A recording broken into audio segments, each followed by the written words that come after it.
네, 반갑습니다. 오늘 이렇게 명절 지나고 여러분들 뵙게 돼서 너무나도 또 반갑고 또 이렇게 밝은 모습으로 여러분들 얼굴 뵐 수 있어서 너무나도 참 좋은 것 같습니다. 오늘은 이제 출애굽기 강의 우리가 5번째 우리가 말씀을 보도록 하겠습니다. 제목을 하나님의 이름이라는 제목으로 함께 우리가 말씀을 함께 나누도록 하겠습니다. 우리나라는요, 아이를 낳으면 출생일로부터 30일 이내에 신고를 해야 합니다. 그 사이에 이제 부모는 아이의 이름을 짓습니다. 그런데 그 이름을 짓는다는 게 여간 어려운 것이 아니죠. 저도 아이를 낳고 나서 그 이름을 짓는데 참 상당히 많이 고민했던 것 같습니다. 얼마나 고민을 많이 했는지 출생신고일을 지나고 나서야 제가 신고를 하게 됐는데, 그래서 벌금 2만 원을 냈던 그런 기억이 있습니다. 그래도 아깝진 않았습니다. 왜냐하면 이제 아이가 평생 사용해야 할 이름을 짓는 것인데 조금 늦더라도 좋은 이름을 지어주고 싶은 마음이 있었고, 또 그렇게 생각하게 됐을 때 뭐 2만 원, 3만 원 정도야 뭐 그렇게 아깝지 않다라는 생각을 하였습니다. 누구나가 다 이름이 있습니다. 이름을 갖는다는 것은 참으로 고귀한 행위이죠. 왜냐하면 이름은요, 그 사람의 존재 가치를 인정해 주는 일이기 때문에 그렇습니다. 그렇다면 여러분, 하나님의 이름은 무엇일까요? 사실 하나님은 이름을 가지실 필요가 없으신 분이시죠. 누가 감히 하나님의 이름을 지을 수가 있겠습니까? 하나님의 이름을 짓는다는 것은 불가능합니다. 자식이 부모의 이름을 지을 수 없는 것처럼 인간이 하나님의 이름을 지어서 부른다는 것은요, 불가능한 일입니다. 하지만 성경을 보시면 하나님은요, 다양한 이름을 갖고 계신 것을 보게 되죠. 이름을 가지실 필요가 없으신 분이 이름을 갖고 계셨습니다. 그 이유는 오직 하나이죠. 우리를 위해서입니다. 하나님의 이름이 필요해서 이름을 가지신 것이 아니라 우리에게 하나님이 누구이신가를 가르쳐 주기 위해서, 알게 해 주시기 위해서 하나님은 이름을 우리에게 주신 것이죠. 출애굽기 3장을 보시면 하나님은요, 당신의 이름을 드러내시죠. 애굽에서 학대받고 있는 히브리 민족을 출애굽시키기 위해서 모세를 하나님이 부르시는 장면이 나옵니다. 타오르는 가시떨기 가운데서 나타나신 하나님이 모세를 부르실 때 모세는 매우 주저하게 되죠. 왜냐하면 당시 최고의 제국이었던 애굽 왕에게 가서 자신의 민족들을 출애굽시킬 때니 달라라고 이렇게 요청하는 것 자체가 불가능한 일이었기 때문에 그렇습니다. 출애굽기 3장 13절을 보시면 그때 모세가 하나님께 이렇게 질문을 합니다. 이렇게 말씀을 합니다. 모세가 하나님께 아뢰되 내가 이스라엘 자손에게 가서 이르기를 너희의 조상의 하나님이 나를 너희에게 보내셨다 하면 그들이 내게 묻기를 그의 이름이 무엇이냐 하리니 내가 무엇이라고 그들에게 말하리이까. 무슨 말입니까? 하나님, 이런 것입니다. 하나님, 제가 이스라엘 백성들에게 가서 하나님이 여러분들을 출애굽하라고 말씀하셨는데 그러면 저들이 분명 저에게 그 하나님의 이름이 무엇이냐라고 이렇게 물을 텐데, 그러면 나는 하나님의 이름을 무엇이라고 대답을 해야 합니까? 라고 이렇게 질문을 합니다. 그때 하나님이 이렇게 말씀을 하십니다. 14절입니다. 하나님이 모세에게 이르시되 나는 스스로 있는 자이니라. 또 이르시되 너는 이스라엘 자손에게 이같이 이르기를 스스로 있는 자가 나를 너희에게 보내셨다 하라. 하나님이 당신의 이름을 말씀하셨는데요, 뭐라고 말씀하십니까? 나는 스스로 있는 자다. 그게 하나님의 이름이라는 것입니다. 다시 말하면 하나님은요, 자존자라는 것입니다. 이 말은 나는 누군가에 의해서 존재하는 것이 아니라 본래부터 존재했고 지금도 존재하고 있으며 앞으로도 존재하시는 분이라는 그런 뜻이 있는 거예요. 우리는 스스로 존재할 수 있는 존재가 아니지요. 우리는 피조물입니다. 하지만 하나님은 모든 존재를 가능하게 하시는 근원자시라는 거예요. 이것이 바로 나는 스스로 있는 자다라는 뜻인 것이죠. 하나님의 이름에서 하나님이 어떤 분이시고 하나님이 누구이신가를 하나님이 보여주시는 대표적인 장면이라고 볼 수가 있습니다. 마침내 모세는 하나님의 명령에 순종하고 애굽 왕 앞으로 갑니다. 자칫하면 죽을 수도 있는 굉장히 위험한 상황이죠. 당시 애굽의 노예였던 이스라엘 백성들을 다 해방시켜 달라는 요청을 하는 것은요, 목숨을 걸지 않고는 사람이 미치지 않고서는 할 수 없는 너무나도 위험한 행동이었습니다. 그럼에도 모세는 그 일을 감행합니다. 그 이유가 무엇입니까? 모세는요, 지금 하나님과의 만남 속에서 하나님이 누구이신지 하나님의 이름을 알게 되었을 때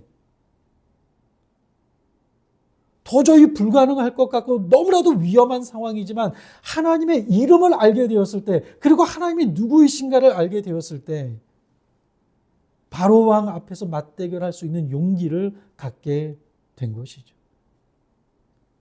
그게 바로 하나님의 이름의 능력이라는 것입니다. 오늘 우리가 말씀을 보는 것은요, 10계명 중에 세 번째 계명입니다. 너는 내 하나님 여호와의 이름을 망령되이 부르지 말라. 여기서 망령되게라는 말은요, 실제와 다르게라는 뜻을 가지고 있습니다. 망령되다라는 이 단어의 뜻은요, 실제와 다르게라는 뜻입니다. 그러니까 이 말은요, 하나님의 이름이 하나님의 이름답게 사용되어져야 한다는 것이에요. 하나님의 이름이 실제와 다르게 사용되어서는 안 된다는 거예요. 하나님의 이름을 함부로 다루어서도 안 되고요, 하나님의 이름을 이용해서도 안 된다는 거예요. 그게 바로 하나님의 이름을 망령되게 부르지 말라는 뜻인 것이에요. 여러분, 우리는 하나님과 관련된 것에 있어서는요, 매우 신중해야 됩니다. 이 신중함을 우리가 잃어버려서는 안 돼요. 전승에 의하면 성경을 기록했던 서기관들이 이 성경을 필사할 때, 그 당시에는 인쇄 기술이 없었기 때문에 필사를 하지 않았습니까? 전부 다 한자 한자 다 필사를 했습니다. 그때 여러분, 이 서기관들이 여호와라는 이름이 나오면요, 그 여호와라는 이름을 쓰기 전에 붓을 다시 씻어요. 깨끗이 씻어요. 그리고 몸과 마음을 가다듬고 그러고 나서 여호와라는 그 단어를 필사했다는 거예요. 그러니까 성경을 필사하다가 여호와라는 이름이 나오면요, 잠시 멈추는 거예요. 그리고 붓을 다시 깨끗이 씻고 나서 몸과 마음을, 어떤 사람은요, 목욕을 재개하고, 하나님이라는 여호와라는 이름을 쓰기 전에 붓을 깨끗이 닦고 자신의 몸도 목욕을 하고 그러고 나서 여호와라는 이름을 썼던 것입니다. 얼마나 민감하게 신중하게 하나님의 이름을 대했는지 몰라요. 또 어떤 경우에는요, 여호와라는 이름조차도 너무나도 영광스럽고 거룩한 일이기 때문에 붓을 씻는 것만으로는 안 되기 때문에 그냥 점 4개를 찍고 지나갔다고요. 감히 죄인인 내가 하나님의 이름을 쓸 수 없다는 그 거룩한 이름 앞에서 내가 그 이름을 어떻게 쓸 수 있느냐라는 그런 생각에요, 점 4개를 찍고 그냥 지나갔다는.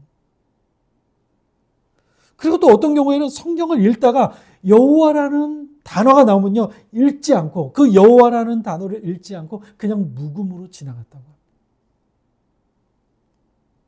죄인인 인간이 존엄하신 하나님의 이름을 감히 부를 수 없다는 생각을 하고 있었기 때문에 그랬던 것이죠. 여러분, 우리는 이 정도는 아니라 할지라도 하나님의 이름에 대한 경외심과 민감함을 우리가 가지고 살아갈 수 있어야 됩니다. 이것은요, 굉장히 중요한 거예요. 사무엘상 17장을 보시면 다윗이 얼마나 여호와의 이름을 경외했는가를 알게 해주는 사건이 하나 나오죠. 사무엘상 17장을 보시면 다윗이 아버지의 심부름으로 형들이 싸우고 있는 엘라 골짜기로 도시락을 들고 갑니다. 그런데 거기서 블레셋의 명장이었던 골리앗이 큰 소리를 외치죠. 근데 그 외치는 소리가 무엇이냐면요, 이스라엘의 군대를 모욕하는 소리를 골리앗이 큰 소리로 외치고 있었던 것입니다. 다윗은요, 그 골리앗의 소리가 하나님의 이름을 모욕하는 소리로 들렸다고 합니다. 왜냐하면 이스라엘 군대는 그냥 군대가 아니라 하나님 나라 백성의 군대였기 때문에 그래요. 그러니까 하나님 나라 백성의 군대를 모욕하는 그 소리를 마치 하나님을 모욕하는 것처럼 다윗이 들렸던 거예요. 다윗은 할례 받지 못한 이방인의 입에서 하나님의 이름이 모욕을 당하는 것을요 도저히 참을 수가 없었던 거예요. 그래서 골리앗을 향해 물맷돌을 들고 나아가서 다윗이 그렇게 외치죠. 사무엘상 17장 45절 말씀 보면 너무나도 유명한 구절이죠. 제가 읽어드리겠습니다.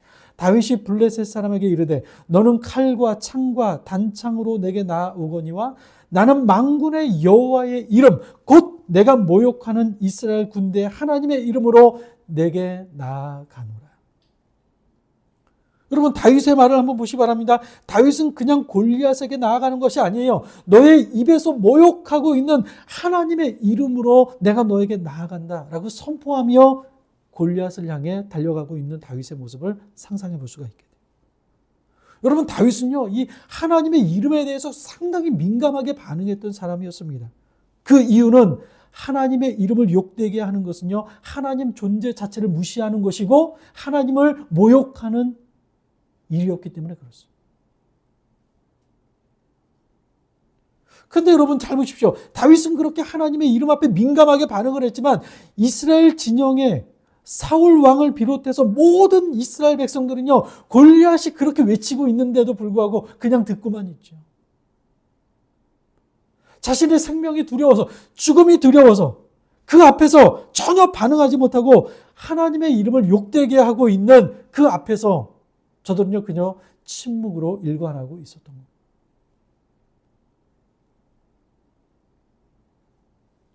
여러분 누군가 자신의 부모 이름을 들고 욕을 하고 있다면 가만히 있을 자식이 있습니까? 자기 부모 이름을 누군가가 욕되게 하고 있다면 듣고만 있을 자식이 있습니까? 드라마를 보면 그런 장면이 나오죠. 아이들이 서로 싸웠습니다. 근데 평소에는 너무나도 착하고 말도 너무 잘 듣는 아이인데 어느 날 학교 가서 친구와 싸운 거예요. 그래서 부모가 묻죠. 야, 너 왜 싸웠어? 너 친구 왜 때렸어? 그때 그 아이가 그런 이야기죠. 우리 부모, 엄마와 아빠를 욕하는 소리를 도저히 참을 수 없어서 내가 그 아이에게 달려들었다. 그러면 부모는 그 아이를 안아주면서 함께 울지요. 그런 장면도 우리가 보지 않습니까? 여러분 왜 드라마에서 이런 설정들이 많이 나올까요? 그것은요 부모의 이름을 욕되게 하는 것에 우리가 상당히 민감하다는 사실을 너무나 잘 알기 때문에 그렇죠. 그렇게 얌전한 아이가 친구와 싸울 만큼 우리에게 굉장히 민감하게 반응하는 것이 부모에 대한 이야기라는 것을 너무나 잘 알기 때문에 그런 거죠. 지금 여러분 다윗이 그런 것입니다. 하나님의 이름에 상당히 민감하게 반응을 했습니다.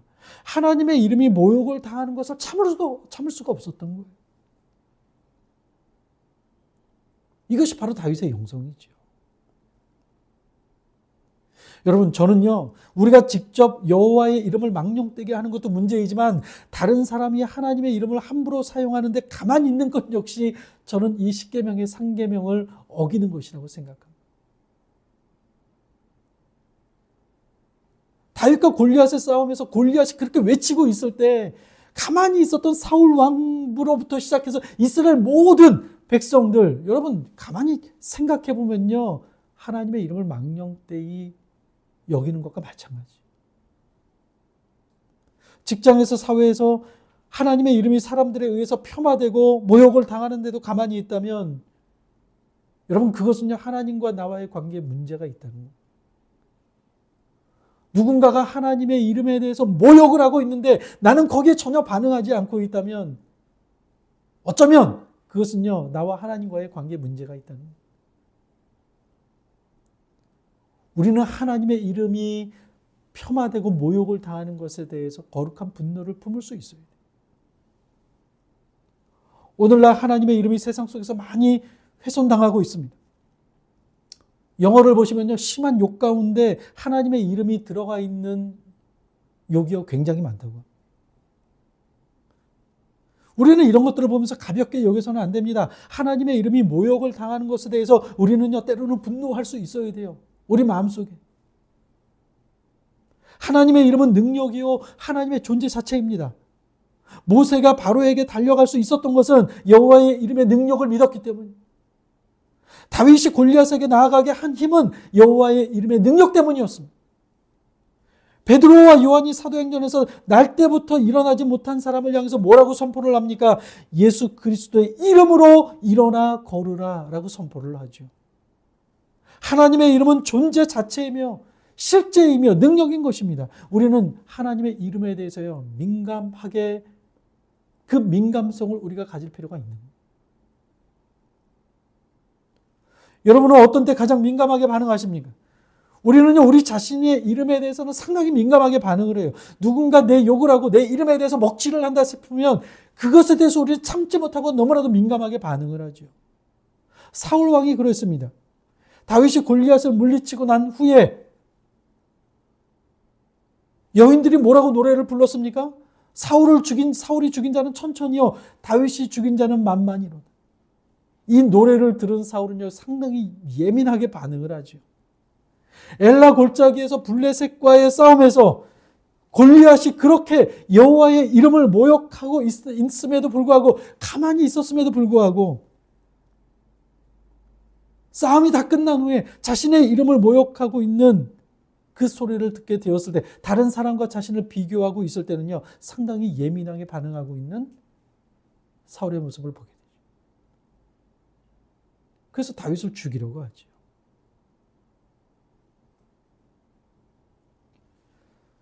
여러분은 무엇 때문에 펄쩍 뛰십니까? 하나님의 이름 때문입니까? 아니면 여러분 자신의 이름 때문입니까? 여러분들이 분노하고 있는 것은 무엇 때문입니까? 우리는 우리 자신의 이름이 모욕을 당한다 할지라도 여호와의 이름이 모욕을 당하는 것을 참지 못하는 이 거룩한 분노가 우리 안에 반드시 있어야 할 것입니다. 하나님의 이름뿐만이 아니에요. 우리는 하나님과 관련된 것에 대해서도요, 예민하게 반응할 줄 알아요. 하나님과 관련된 것을 우리가 소홀하게 여겨서는 안 되는 것이죠. 역대상 13장을 보시면 법궤가 다윗성으로 들어오는 가운데 이 법궤가 넘어지려고 하자 웃사라는 사람이요, 그것을 붙듭니다. 법궤가 넘어지지 못하도록 붙듭니다. 근데 그 자리에서, 그 현장에서 바로 즉사하게 되죠. 이상한 사건이 일어난 것입니다. 하나님의 법궤가 넘어지려 하는 것을 붙잡았는데 왜 죽었을까요? 좋은 일 아닙니까, 여러분? 법궤가 넘어져서 망가지면 큰일 나잖아요. 그래서 웃사라는 사람이 그 법궤를 잡았어요. 넘어지지 않도록. 잘한 거 아닙니까? 하나님이 그 자리에서 그 사람을 죽였습니다. 여기에는요, 다양한 해석이 필요하겠지만 우리에게 주시는 핵심적인 메시지가 무엇이냐면요, 하나님과 관련된 것을 인간이 함부로 취급해서는 안 된다는 거예요. 하나님의 법궤는 그냥 물건이 아니죠. 하나님의 임재의 상징인 것입니다. 그런데 그것을 잘못 다루었습니다. 하나님의 말씀대로 다루지 않았습니다. 신약에서도 비슷한 일이 있습니다. 아나니아와 삽비라 부부가 성전에서 즉사하였습니다. 이들 부부는요, 자신의 재산을 팔아서 베드로에게 가져와서 헌금을 했습니다. 그런데 그 자리에서 죽었습니다. 여러분, 재산을 팔아서 가지고 와서 헌금을 했으면, 그것이 하나님 나라를 위해서 사용하기 위해서 헌금을 했으면 잘한 일 아닙니까? 그런데 현장에서 죽었어요. 재산의 일부를 가져온 것이 문제가 아니에요. 속인 것이 문제였습니다. 성령 하나님을 속였습니다. 하나님 앞에서 거룩한 것을 가지고 장난을 쳤습니다. 여러분, 이처럼 하나님의 이름이 거룩한 것처럼 하나님과 관련된 모든 것들은 다 거룩한 것이에요. 우리가 주의 일을 맡았다면 그 일도 그냥 일이 아닙니다. 어떤 일이든 주의 일을 맡았다면 그 일은요, 성직이에요. 저처럼 이렇게 목사가 되어서 말씀을 전하는 사람만이 성직이 아니라는 거예요. 주차 봉사를 하든 차량 봉사를 하든 예배를 위해서 물 한 잔을 떠놓든 하나님 앞에서 하고 있는 그 모든 일들은 전부 다 성직이라는 거예요. 여러분, 우리가 신앙생활을 오래 하다 보면 위험한 것 중에 하나가 있는데요. 그게 바로 무엇이냐면요, 익숙함이라는 거예요. 익숙함. 하나님에 대해서는 하나님과 관련된 일을 하다 보면 익숙해진다는 것입니다. 그런데 그 익숙함 때문에 거룩한 것을 함부로 할 때가 있어요. 예배도 마찬가지입니다. 많은 예배를 드리다 보면 그 익숙함 때문에 그 예배의 소중함을 잊어버릴 때가 많죠. 그러다 보니 많은 사람들이 습관적으로 예배를 드릴 때가 많습니다. 사무엘서를 보시면요, 엘리 제사장의 아들들이 날마다 성전에서 살아가는 모습을 보여주게 돼요. 그런데 시간이 흐르면서 하나님의 성전이 이 제사장의 아들들의 놀이터가 됩니다. 거룩한 성물에 손을 대기 시작하고요, 하나님의 하라고 하셨던 그 말씀을 무시하고 자기 마음대로 하게 되죠. 하나님의 성소에서 하나님과 관련된 일을 하다 보니까, 그것은 너무나도 익숙해져 버리다 보니까 놀이터처럼, 장난감처럼 하나님의 물건과 하나님의 계명을 다루게 되는 것을 보게 돼요. 엘리 제사장은 그것을 방관하지요. 그것은요, 모두가 다 하나님을 무시하는 행위였던 것입니다. 너무 익숙하다 보니까 하나님의 거룩한 것들에 대해서 경외감을 잃어버리게 된 것이죠. 결국 비참한 최후를 맞게 되는 것을 보게 되죠. 여러분, 우리는 하나님의 이름과 하나님과 관련된 것들에 대해서 진정성을 가져야 합니다. 하나님의 이름을 아무렇게나 부르거나 성경에 나오는 용어들을 경박스럽게 사용해서도 안 됩니다. 이것은요, 하나님을 무시하는 것과 마찬가지예요. 어떤 분들은요, 전화를 받을 때마다 장난식으로 이렇게 할렐루야 하시는 분들이 있어요. 하나님을 무시하는 거예요. 중요한 것은요, 하나님 앞에서 진정성을 가질 수 있어야 된다는 것입니다. 하나님과 관련된 것은 어떤 것 하나라도 소홀하게 경박스럽게 여겨서는 안 된다는 거예요. 하나님을 존중히 여기는 만큼 하나님과 관련된 모든 것들을 다 존중히 여겨야 돼요. 지금 우리가 여기서 예배를 드리고 있지만 우리가 빌려서 예배를 드리고 있지 않습니까, 여러분? 하지만 이 모든 물건들이 다 이곳에 존재하는 것이지만 하나님 앞에 예배하는 우리가 드리는 이 모든 것들은요, 전부 다 우리는 소홀하게 여겨서는 안 된다는 거예요. 진정성을 가져야 된다는 거예요. 지상의 교회가 연약하고 부끄럽고 어려운 일을 당하더라도 우리가 교회를 폄하할 수 없는 이유는요, 그것이 하나님이 세우신 그리스도의 몸된 교회이기 때문에 그렇습니다. 아무리 못난 엄마라도 그 아들이 엄마의 연약함을 막 떠들고 다니지 않습니다. 지켜주는 것이죠. 지켜줘야죠. 사랑하는 여러분, 하나님의 이름을 신중하게 사용할 수 있기를 바랍니다. 우리는 어떤 경우에도 하나님의 신성에 대한 경외심을 놓치지 말아야 됩니다. 자신도 모르게 뜻도 없이 의미 없이 그냥 일상에서 입에 발린 하나님의 이름을 사용해서는 안 된다는 것. 축구 경기를 보다가 한 골 딱 들어가면 할렐루야 하시는 분들이 있습니다. 안 된다는 거예요, 그러면. 어떤 사람은 로또 복권을 사서 확인하기 전에 주여 하시는 분들이 안 된다는 거예요. 할렐루야도 주여도 아멘도 그냥 그렇게 사용해서는 안 됩니다. 좋은 것입니다, 여러분. 할렐루야 너무나 좋은 것이고요. 주여 아멘 다 좋은 것이고 우리가 많이 사용해야 되는 것이죠. 하지만 하나님과 관련된 단어를 쓸 때는요, 진정성을 담아서 사용해야 된다. 하나님에 대한 경외심이 사라지면 신앙의 위기가 찾아온 것입니다. 내가 하나님의 그 이름에 대한 경외심이 사라져 버렸다면 우리 신앙은요, 빨간불이 들어온 것과 마찬가지. 최근에요, 북한에 대한 붕괴 설이 떠돌고 있다고 합니다. 북한이 무너질지도 모른다, 이런 설들이 많지 않습니까? 그런데 붕괴의 위기 조짐을 다양하게 많은 사람들이 평가하고 있지만 가장 강력한 조짐 가운데 하나가 무엇인지 아십니까? 북한 주민들이요, 김정은의 이름을요 막 부르거나 욕을 섞어서 부르고 있다는 거예요. 보이지 않는 데서. 지금까지 북한 체제가 유지된 것은요, 신성으로 체제가 유지되었어요. 다시 말하면 그 김일성이나 누구죠? 김정일, 그렇죠. 신성시 여겼다라는 거예요. 그래서 그 이름을 함부로 부르지도 않았습니다. 그 신적인 존재로 인정해서 그 이름을 부를 때는요, 정말로 마음을 다해서 우러나오는 말로 이름을 불렀다라는 거예요. 근데 그 신성이 지금 인정되지 않고 있다라는 거예요. 근데 이것이 바로 북한 체제가 무너질 수 있는 가장 중요한 원인 중에 하나가 될 수 있다는 거예요. 여러분, 신앙의 세계에서도 마찬가지입니다. 하나님의 이름의 신성을 느끼지 않고 경박스럽게 함부로 부르고 습관적으로 익숙해져서 하나님의 이름에 대한 어떤 진정성을 담지 않고 내가 삶을 살아가고 있다면 그 신앙이 이미 많이 무너져가고 있다는 증거라는 거예요. 특히 여러분, 교회 안에서요, 초신자들이 그러지 않아요.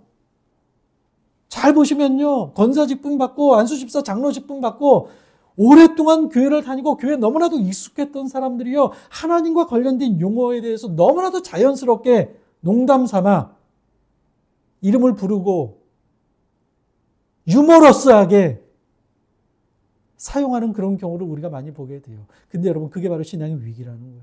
그 사람. 여러분은 하나님의 이름을 어떻게 부르고 있습니까? 여러분, 이름은 그냥 이름이 아니에요.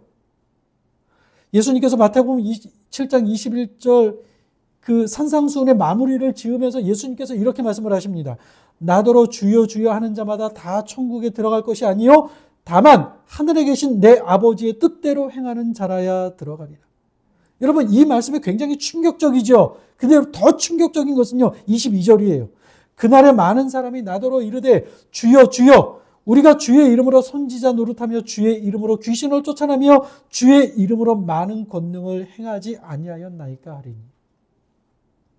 충격적인 말씀이죠. 여러분, 이 정도면 대단한 사람 아닙니까? 주님의 이름으로 선지자 노릇을 하였습니다. 주님의 이름으로 귀신을 쫓아냈습니다. 주님의 이름으로 많은 권능을 행하였습니다. 대단한 것이죠, 여러분. 저는 하나도 못했던 것 같아요. 그런데 주님은 그들을 향해서 내가 너희를 도무지 알지 못하니 불법을 행하는 자들아 내게서 떠나가라 라고 예수님이 말씀하셨습니다.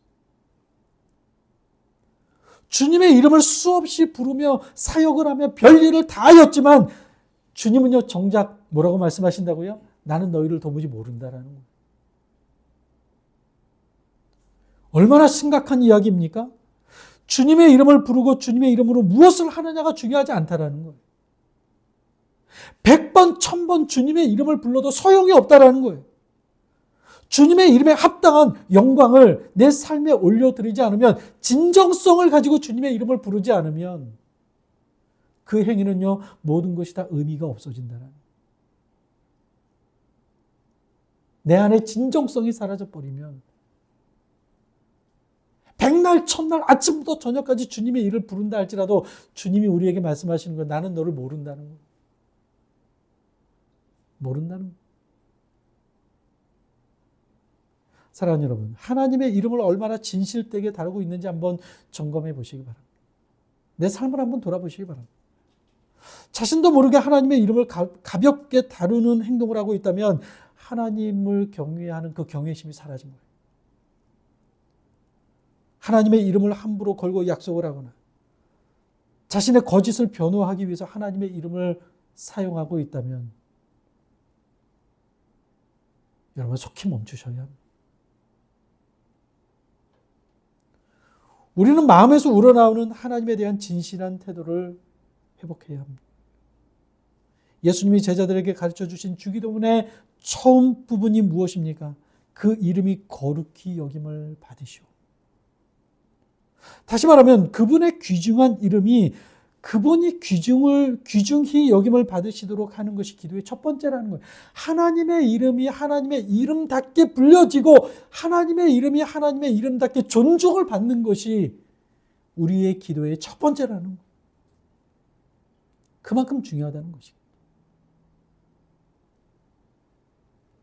사랑하는 성도 여러분, 오늘 우리의 입술이 우리의 마음으로 하나님 그리고 그분의 이름 그리고 하나님과 관련된 모든 것들에 대해서 존중히 여기는 태도를 가질 수 있기를 바랍니다. 신앙의 진정성을 회복하시기를 바랍니다. 하나님의 이름에 대해서 무거운 마음을 가지고 그 이름의 거룩성을 가지고 하나님의 이름과 그 이름에 합당한 영광을 하나님이 받으실 수 있도록 우리의 언행과 우리의 말과 행동이 하나님께 영광을 돌리는 삶을 살 수 있게 되기를 바랍니다.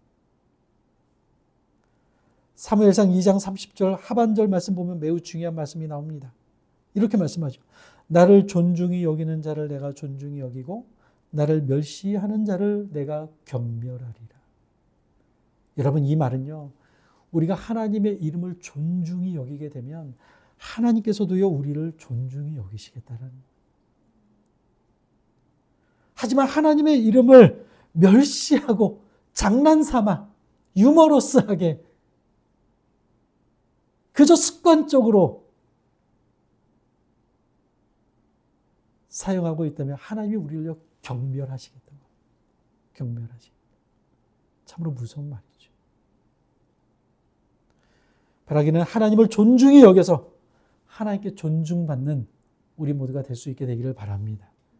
오늘 이후로 여러분 하나님의 그 이름에 대해서 그 이름의 무게와 그 이름의 중요성을 알고 정말로 진실된 마음을 가지고 하나님의 이름을 부르고 하나님과 관련된 모든 것들을 소중히 여기고 아끼고 존중하는 우리 모두가 될 수 있기를 주님의 이름으로 간절히 축원합니다.